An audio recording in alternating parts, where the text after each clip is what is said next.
제목은 창조하심을 찬양함이란 제목으로 말씀 나누기를 원합니다.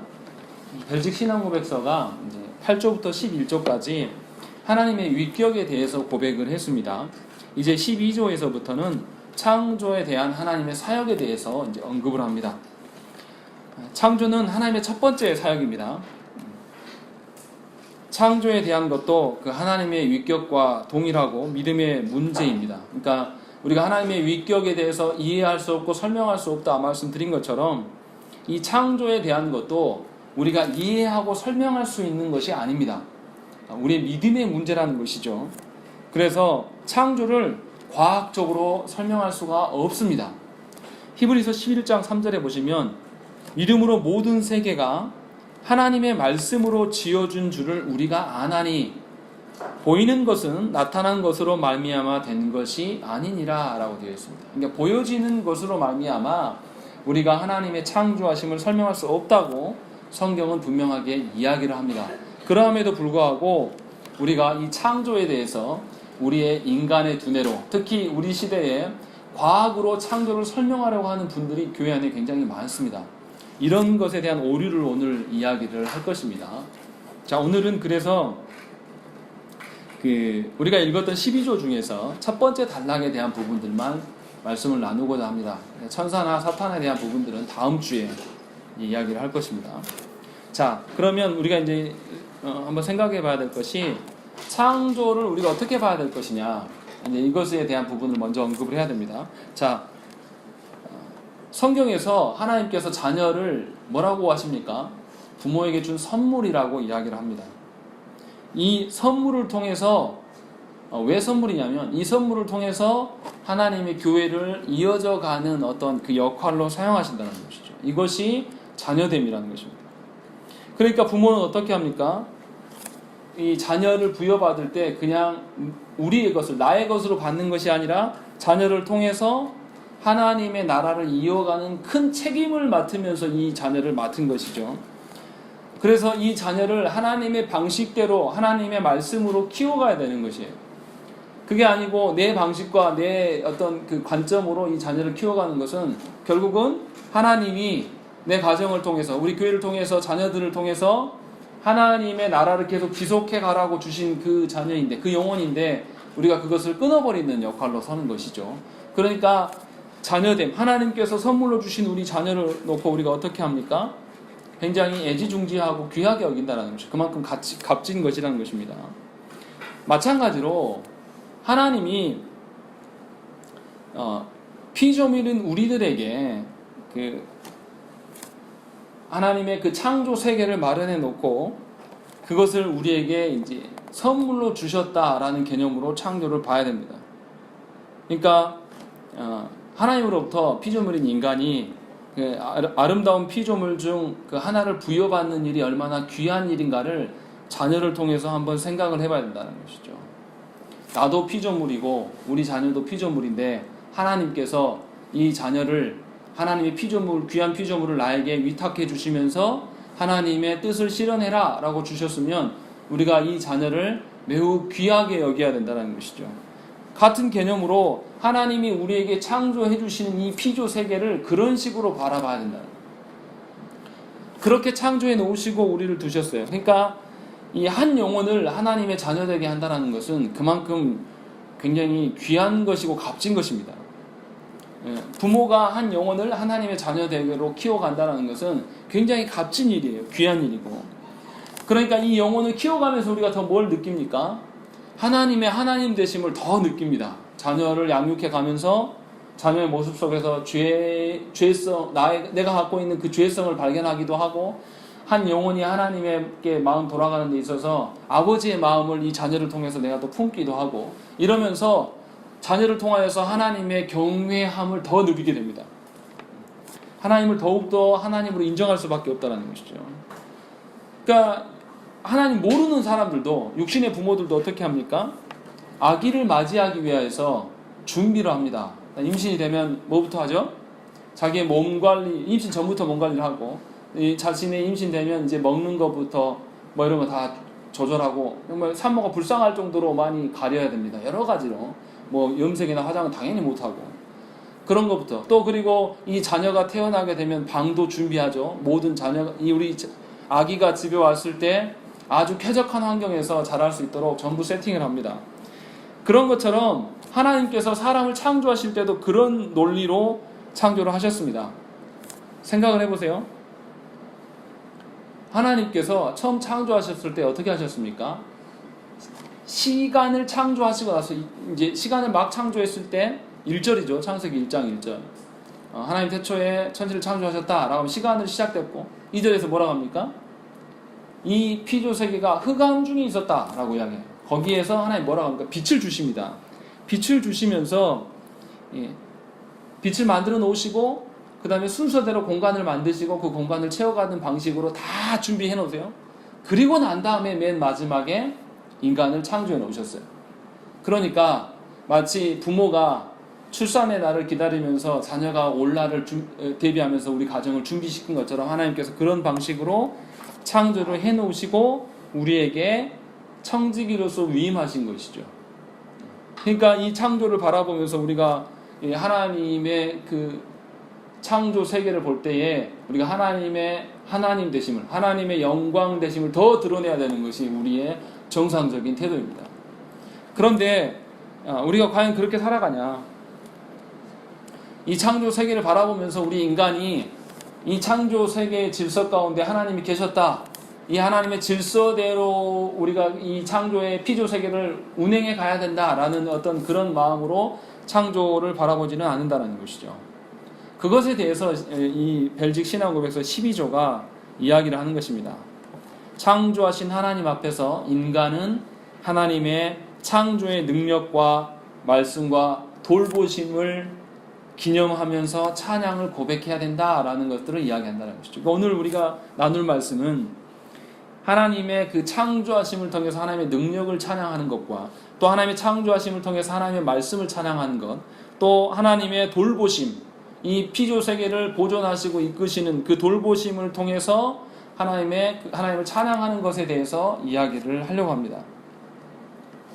자, 먼저 하나님의 그 창조 세계를 통해서 하나님의 능력을 찬양해야 될 텐데요.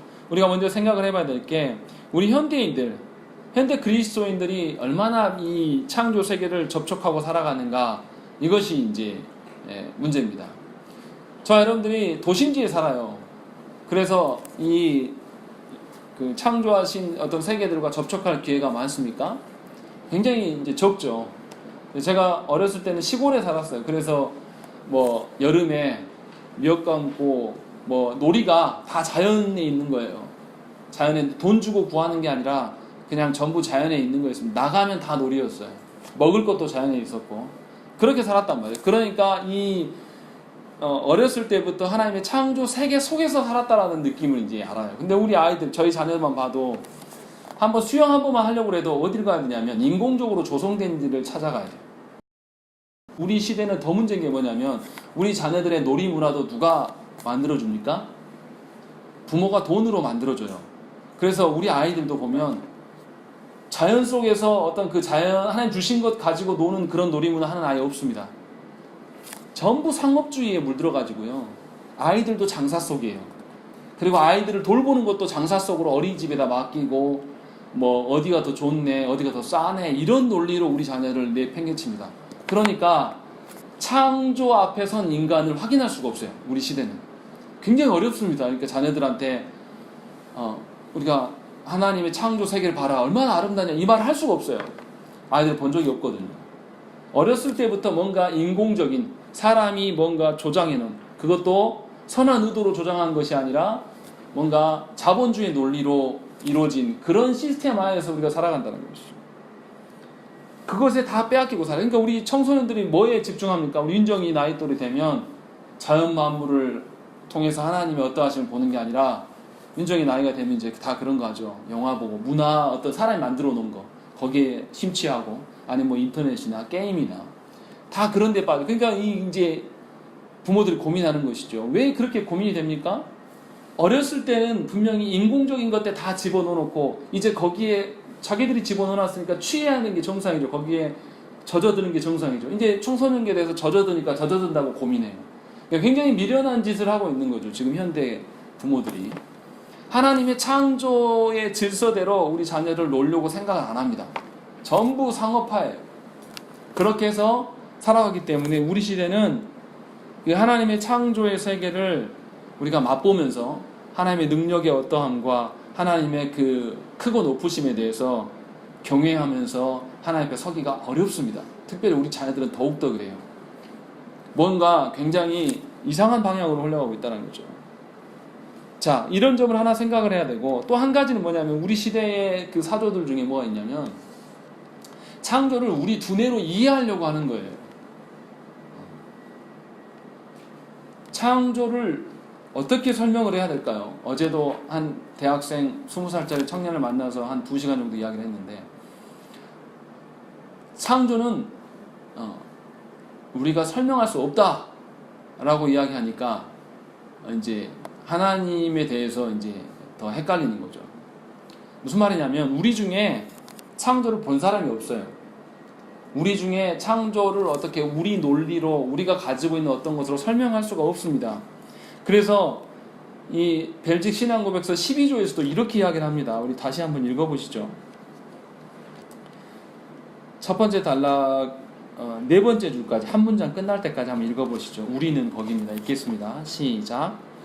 우리는 성부께서 말씀 곧 당신의 아들을 통하여 천지 만물을 무에서 창조하셨고 그때에 그 천지 만물이 당신께 선하게 보였고 당신께서 모든 창조물들의 존재와 모양과 형태를 부여하시고 창조주를 섬기도록 하기 위해서 각각의 창조물에게 특별한 사역과 기능을 부여하셨다는 것을 믿습니다 라고 이야기하는 것이죠. 창조를 증명하려고 하지 않고 분명히 믿는다라고 이야기를 합니다. 교회는 무엇인가 창조를 증명하는 방식으로 우리의 신앙을 고백할 수가 없습니다. 그렇게 고백해서도 안 돼요. 분명히 창조는 믿음의 문제다라는 것이라는 것이죠. 그러니까 성도된 우리가 창조를 우리 스스로 발견해낼 수가 없어요. 우리 스스로 책을 통해서 창조의 어떤 그런 것을 이야기하는 것은 이거 다 거짓이에요. 제가 초두에 우리 아이들이 어렸을 때부터 하나님 주신 창조 세계를 맛보는 것이 아니라 사람이 조장해 놓은 어떤 그 인공적인 것에 맛본다라고 말하는 게 뭐냐면 자연 하나님의 창조하심 못 본다라는 거예요. 우리 아이들한테 자연을 어떻게 가르칩니까? 책이나 체험을 통해서 가르치려고 그래요. 근데 체험도 어떤 겁니까? 인간이 많이 필터링 해놓은 거예요. 우리 아이들한테 데리고 와서 벌레나 무슨 뭐 동물들 사육장 가보면 어떻게 해요? 자연 그대로의 상태가 아니죠. 인간이 부모가 이 아이한테 해되지 않게 뭔가 많이 각색해놓은 그 상태에서 그 동물을 바라보는 거죠. 그러니까 동물의 본질이나 동물 앞에서의 인간의 어떤 그 태도나 이런 걸 배울 수가 없어요. 그러니까 우리 아이들이 어떻습니까? 동물들을 무서워하는 아이들도 있고 과도하게 좋아하는, 조심해야 될 동물들에 대해서 과도하게 나서는 이런 모습들이 이제 거기 가보면 드러나요. 자, 드리고 싶은 이야기는 뭐냐면 창조 앞에서 우리가 뭔가 어느 때부턴가 태도가 아예 어긋나기 시작했다는 것이죠. 창조를 우리 식대로 하나님이 주신 대로 받아들이려고 하는 것이 아니라 우리 식대로 가공해내면서 뭔가 다른 식으로 창조를 해석하려고 합니다. 우리 아이들도 그렇게 가르쳐놔요.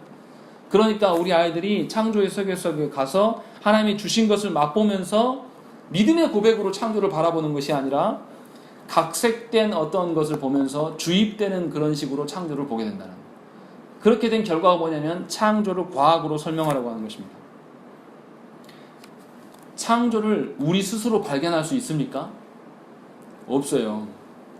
하나님이 창조하셨다라는 것을 우리한테 계시해 주시기, 알려주시기 전에는 우리가 스스로 알 수가 없습니다.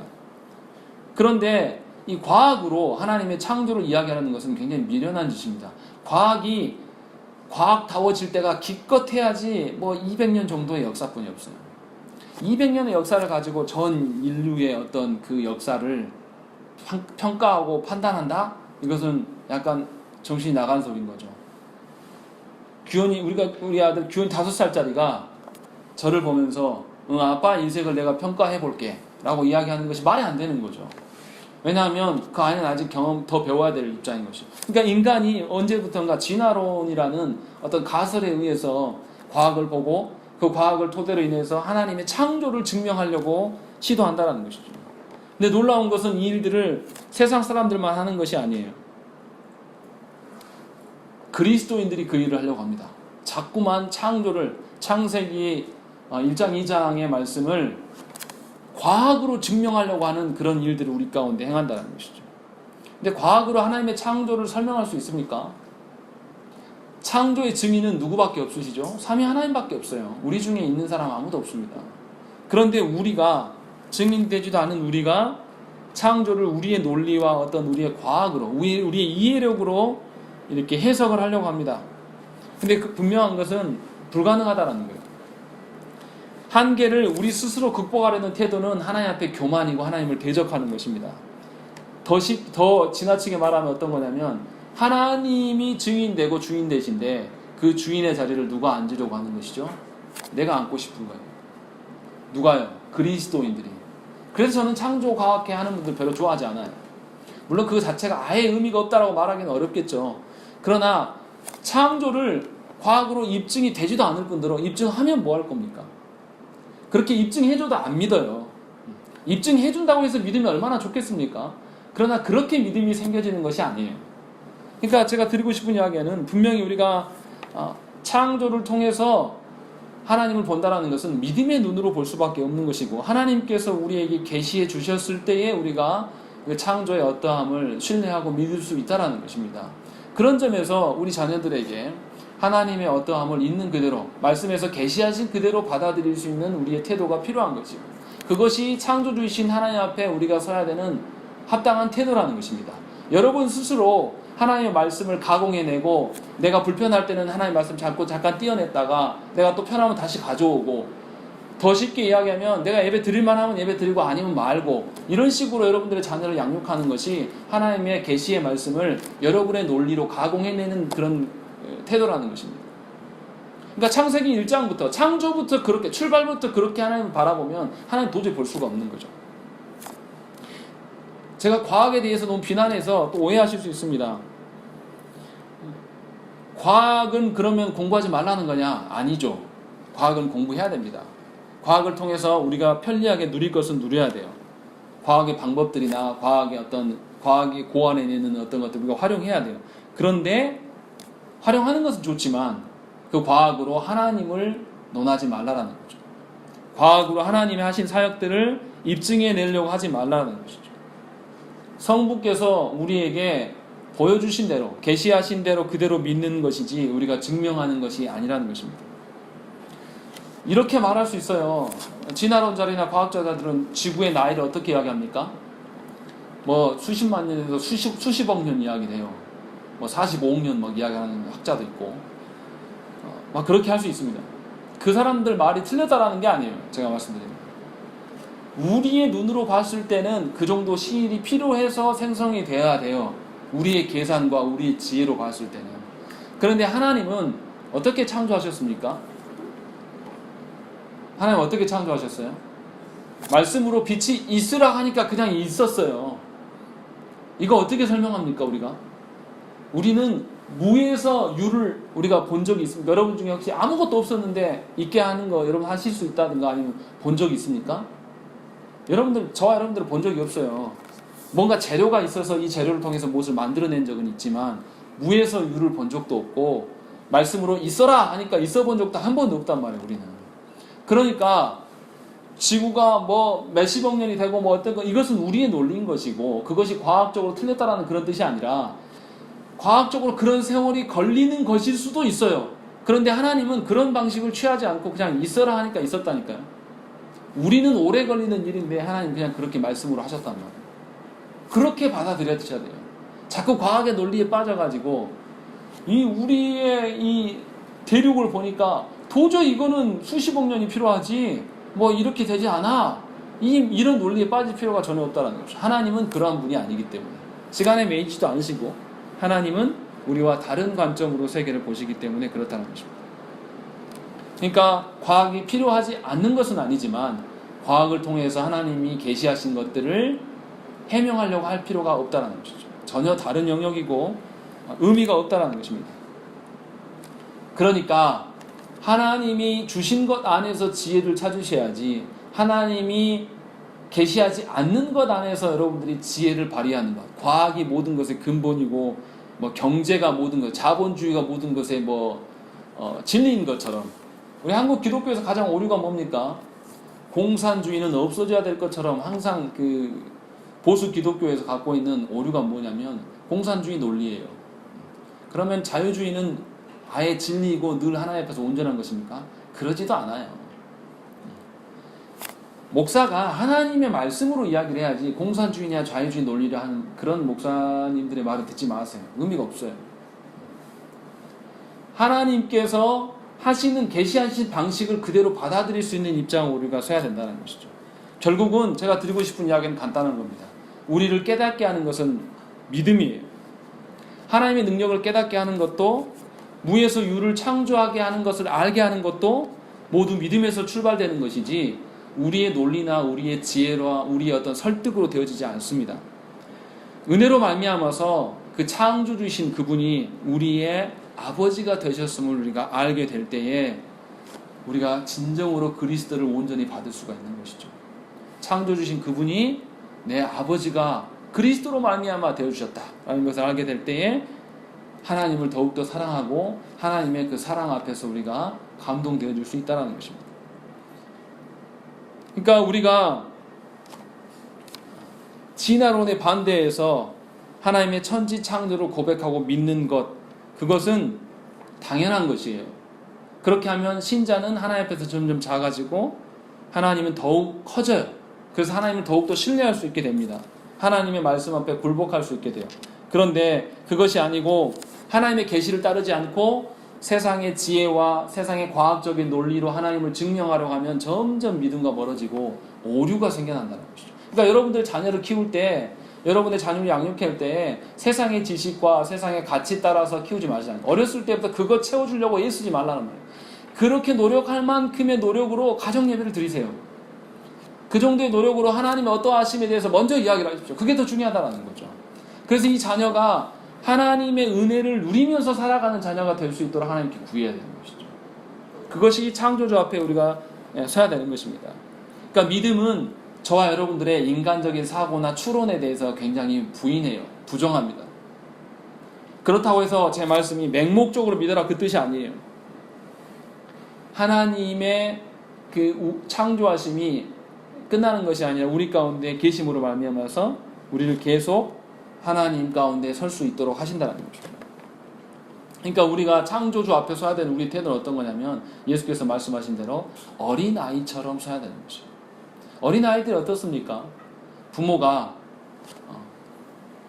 이거 먹어, 이거 뭐 어떻게 해? 그러면 아이들이 어떻게 합니까?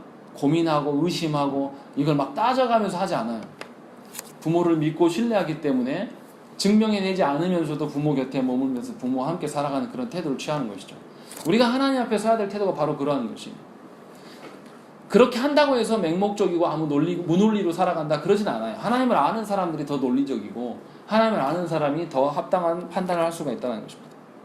그러니까 우리가 창조를 바라볼 때, 제가 두서없이 길게 설명을 했는데, 창조를 바라볼 때 우리는 믿음의 눈으로 볼 수밖에 없는 것이고, 우리가 믿음으로 봤을 때에 우리가 하나님의 자녀가 될 수 있습니다.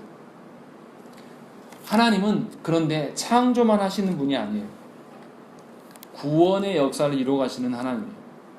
그만큼 하나님은 창조와 구원까지 이루시는 능력이 있는 하나님이시다라는 것을 알게 됩니다. 믿음의 눈으로 하나님을 볼 때에 드디어 하나님의 창조하심 속에서 하나님의 능력을 우리가 말할 수 있고 찬양할 수 있는 것입니다. 그러니까 교회가 뭘 해야 되겠습니까? 하나님이 계시해 주신 말씀을 가지고 의논하고 가르치고 고민해야 돼요. 그래서 어떻게 적용해야, 그랬을 때 하나님의 능력이 얼마나 크고 높은지를 알게 돼요. 그렇게 살지 않는 신자는요, 교회 안에 있긴 있어도 세상 논리와 세상 가치를 따라서 살아가요. 하나님께도 기도를 어떻게 합니까? 하나님의 영광과 하나님의 뜻을 위해서 기도하지 않아요. 그런 분들은 이 땅에서 자녀 잘 되게 해달라고 기도합니다. 그러니까 하나님의 논리와 돌보심 속에 한 번도 살아본 적이 없어요. 그러니까 하나님의 광대하심과 크고 높으심에 대해서 알 길이 없는 거죠. 오랫동안 교회 안에 있었는데 별 차이가 안 나는 것처럼 보이지만 엄청난 차이예요. 그러니까 교회가 해야 될 일이 뭡니까? 하나님 주신 계시의 말씀을 부여잡고 그 말씀을 가르치고 그 말씀을 살려고 몸부림을 치는 일이 교회가 하는 일의 전부여야 돼요.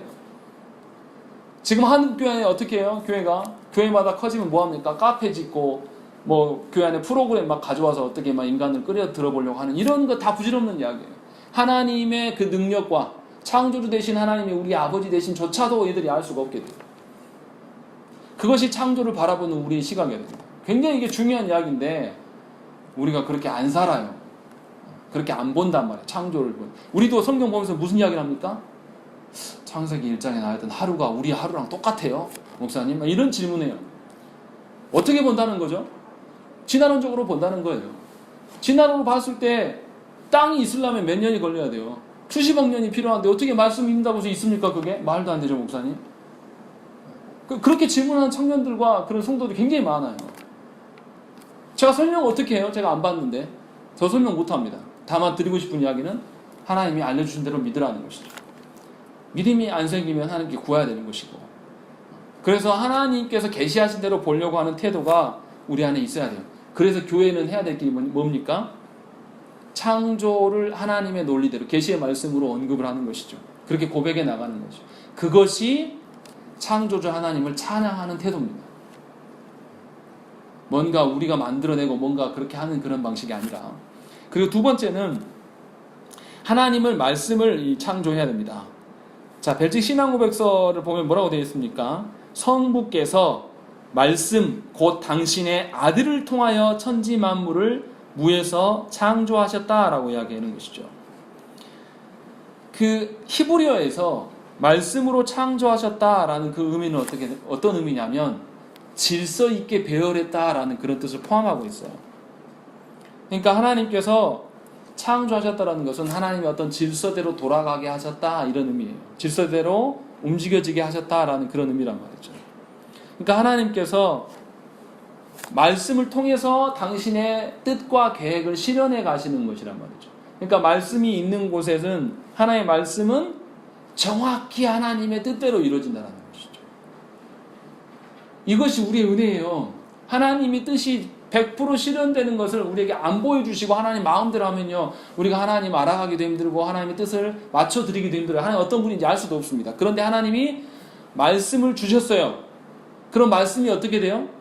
하나님의 뜻 100%를 실현하는 거란 말이에요. 그러면 하나님이 어떻게 하시겠구나 하고 맞춰드릴 수 있는 기준이 생기는 거죠. 그러니까 말씀이 신자한테는 가장 중요한 것이 되는 것이죠. 설명이 되십니까? 잘 이해가 안 되십니까?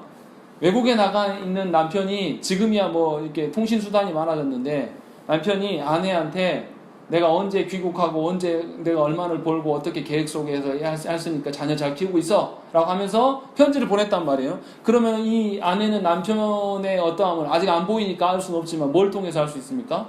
편지를 통해서 알 수 있는 거예요. 편지의 기준으로 이야기할 수 있는 거예요. 그런데 편지를 보지 않고 남편을 꿈속에서 만나야 된다 하면서 꿈을 본다든지 아니면은 뭐 신비적인 황홀경에서 남편을 만나겠다라는 그런 태도가 합당하지 않다라는 거죠. 어리석은 일이라는 것이죠. 그러니까 하나님께서 우리에게 당신의 그 창조의 질서와 당신의 어떠함을 드러내시는 방편이 말씀으로 행하시고 실제로 창조도 말씀으로 하셨어요. 어떻게 했습니까? 하나님께서 빛이 있으라 하니까 어떻게 했어요? 빛이 있었어요. 말씀하신 대로. 또 하나님께서 그것만 하셨습니까? 아니죠. 모든 피조 세계를 그런 방식으로 말씀으로 창조해. 다시 말하면 우리에게 하나님이 어떤 분인가를 선명하게 할 수 있는 그 창구로 열어준 게 뭐예요? 말씀이라는 것이죠. 그러니까 우리가 하나님의 창조를 질서를 볼 때 말씀으로 찬양하심에 대해서 근거해서 우리가 말씀에 집중해야 되는 것입니다. 처음에 믿음에 대한 그 창조를 바라봤을 때 믿음의 눈으로 봐야 되는 것도 같은 개념인 것이고. 자, 그래서 하나님께서 우리를 이렇게 하셨는데요. 창조해놓고 하나님이 그러면 그 뒤로는 내버려 두시냐? 그렇지 않습니다. 하나님이 창조해놓으셨어요. 근데 인간이 타락하면 어떻게 됩니까? 모든 피조 세계가 타락합니다. 그러니까 하나님이 이 범죄한 창조의 질서를 무너뜨린 인간과 피조 세계 가운데 어떻게 해요? 다시금 기회를 주셔요. 고린도후서 4장 6절에 뭐라고 되어 있냐면 어두운 데에 빛이 빛이라 말씀하셨던 그 하나님께서 예수 그리스도의 얼굴에 있는 하나님의 영광을 아는 빛을 우리 마음에 비추셨느니라. 이렇게 돼서 이게 무슨 말이냐면 하나님이 처음 창조하셨을 때 어떻게 했습니까? 흑암 가운데 있는 피조 세계를 밝히려고 어떻게 해요? 빛이 있어라 하니까 빛이 있었단 말이에요. 하나님 있으라 하니까 있었단 말이에요. 범죄한 저 여러분들의 마음속이 흑암이에요. 사탄의 지배 아래 흑암 속에 있는데 하나님 어떻게 하신다고요? 그리스도의 말씀 대신 그리스도를 우리에게 보내셔서 우리에게 뭐가 되어주셨어요? 빛이 되어주신 것이죠. 그러니까 우리가 구원받음을 뭐라고 이야기합니까? 뭐라고 해요? 아까 창조할 때 하나님 어떻게 하셨다고요? 말씀으로 빛이 있어라 하니까 어둠 속에 빛이 있었어요. 죄악 가운데 살아간 어둠 속에 살아간 우리들에게 그리스도께서 말씀 대신 그리스도께서 빛이 되어주셨단 말이에요. 똑같은 거잖아요 지금. 그러니까 구원을 우리가 뭐라고 한다고요? 창조하셨어요. 어떻게 한다고요?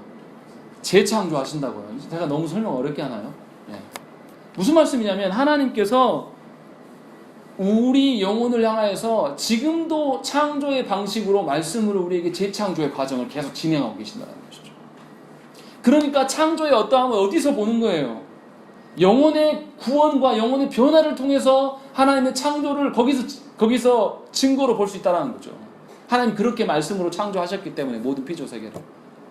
그러니까 믿음의 눈으로 봐야지 영혼이 변화되는 것을 볼 수가 있어요. 그것이 관심이 생겨지는 것이고, 이 영혼의 변화가 어떻게 변화됩니까? 말씀으로 변화되는 거예요. 그리스도께서 우리에게 오셔야지만 우리가 그 하나님을 영접할 수 있고 하나님의 자녀 될 수 있는 길이 열린단 말이에요. 그래서 연합되는 길이 열린단 말이에요. 거기에서 어둠이었던 우리가 빛을 소망하는 것처럼 창조에서 그러셨던 하나님이 재창조의 과정을 통해서 당신이 창조하신 하나님이라는 것을 우리에게 보여주고 있다는 것이죠. 그러니까 신자들이 회심하기 위해서 우리가 막 열심히 기도하고 우리가 막 우리 열심으로 해서 되는 게 아니란 말이에요. 뭐 해야 됩니까? 하나님이 아무것도 없었을 때 빛이 있으라고 말씀하셨으니까 빛이 있었어요. 그럼 우리는 뭐에 집중해야 돼요? 말씀에 집중하면서 우리의 영혼을 말씀에 의존한 대로, 말씀에서 말씀하신 대로 우리의 영혼을 하나님께 맡기고 회심의 과정을 구해야 되는 것이죠. 하나님께서 창조하셨을 때 말씀으로 빛이 있었다고 했던 그 빛이 우리 가운데 오도록 하나님의 그 재창조의 과정을, 창조의 믿음의 눈이 연결되어 있어서 우리 가운데 있어야 된다는 그런 시각이 우리 가운데 있을 때에 우리가 드디어 하나님의 말씀을, 창조 속에서 하나님의 말씀을 찬양할 수가 있게 되는 것이죠. 아, 하나님의 말씀으로 창조해내셨구나. 하나님이 말씀으로 당신의 뜻을 100% 실현해가는 것을 계속 보여주시는구나. 그런 말씀을 통해서 우리가 하나님 봐야 되겠구나라는 것을 더더욱 알고, 그래서 말씀으로 찬양할 수밖에 없는. 그러니까 우리 찬양이 어떻게 해야 되는 것이죠? 내 경험과 내 체험이나 어떤 이 세상에서 가치 있는 어떤 그런 것으로 하나님을 찬양하는 게 아니에요. 뭐로 찬양하는 거죠? 말씀으로 찬양하는 거예요. 하나님 말씀 주신 것을 보니까 세상에 어떠한 것보다 제일 가치 있는 게 하나님 말씀이란 말이에요. 그래서 우리가 어떻게, 여기 있는 찬송도 좋지만 여기 있는 찬송에 대해서 오류가 생길 수 있기 때문에 가능하면 시편 찬송을 해보자는 거죠. 꼭 시편 찬송만 해야 100% 정답이다 이런 말을 드리는 것은 아니지만, 우리가 가능하다면 찬양까지라도 하나님의 뜻대로 하려고 우리가 의지를 가져야 돼요. 창조하신 하나님이 말씀으로 창조의 세계를 이루어가심을 아는 자라면, 그것을 믿고 그것을 실현하기를 원한다면 창조주 하나님 앞에서 우리가 말씀을 찬양해야 된다는 것입니다.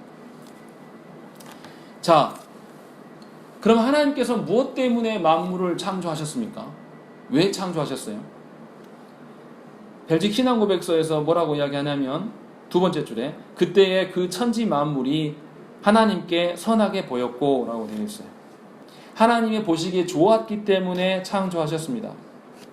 하나님이 우리를 창조하시고 피조세계를 창조하신 것은 뭔가 하나님이 부족하고 당신의 영광을 드러내는 데 있어서 조력자가 필요하기 때문에 창조한 것이 아니에요. 그렇게 말하는 분들이 있습니다. 그렇게 말하는 그 이단자들이 있어요. 하나님이 당신의 영광을 드러내려고 하는데 스스로 드러내기 좀 민망하니까 사람이 필요해. 그러니까 하나님 어떻게 해요? 사람을 당신의 아들까지 내주신 데서 구원한다? 이렇게 설명하는 그런 인간들이 있어요. 그러나 그렇지 않아요. 하나님의 영광은, 전에도 우리가 하이델베르 할 때도 말씀드렸지만, 하나님의 영광이 우리가 더 보탠다고 더해집니까? 아니요. 하나님의 영광이 우리가 뺀다고 해서, 우리가 안 해버린다고 해서 하나님의 영광이 감소됩니까? 그런 거 아니란 말이에요. 도리어 하나님의 영광에 우리가 참여함으로 말미암아 하나님의 영광을 맛볼 수 있는 우리의 유익인 것이죠.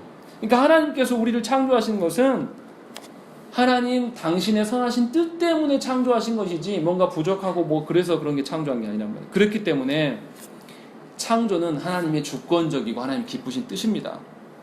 그래서 뭐라고 고백합니까? 창조하시고 난 뒤에 그 벨직 신앙고백에서 두 번째 줄 끝부분에 보면 당신께서 모든 창조물들의 존재와 모양과 형태를 부여하시고 창조주를 섬기도록 하기 위해서 각각의 창조물에게 특별한 사역과 기능을 부여하셨다라고 고백한다는 것이죠. 그러니까 하나님께서 우리를 창조함, 우리 피조세계를 창조하시면 각각의 기능과 목적이 있다는 것이죠. 그 기능과 목적대로 우리가 쓰임 받아야 돼요. 구체적인 우리의 각각의 목적들은 우리가 잘 모를 수 있습니다. 그러나 원론적이고 큰 그림에서 우리의 목적들은 너무나 선명해요. 그게 뭐냐면 하나님의 영광을 위해서 존재하는 것입니다. 우리의 인생이, 우리의 자녀가, 우리의 가정과 우리 교회가 하나님의 영광을 위해서 존재하는 것이지 우리를 위하여서 존재하는 것이 아니에요. 분명히 여기서 고백하는 것처럼 당신을 창조주를 섬기도록 하기 위하여서 각각의 기능을 부여하셨다. 그러면 피조세계를 바라볼 때도 우리가 어떻게 해야 됩니까? 피조세계를 다스릴 때에 하나님의 창조주 되심을 인정하고 그것을 드러내는 방식으로 이 피조세계를 다뤄가야 된단 말이에요. 이 모든 천지 만물을 우리가 그렇게 보존하고 다스려 가야 된다는 것이죠. 하지만 어리석은 인간들이 어떻게 합니까? 그 질서를 자기 유익으로 계속 활용해요. 그러니까 어떻게 돼요? 자연의 질서가 파괴됩니다. 최근에 뉴스가 나오잖아요.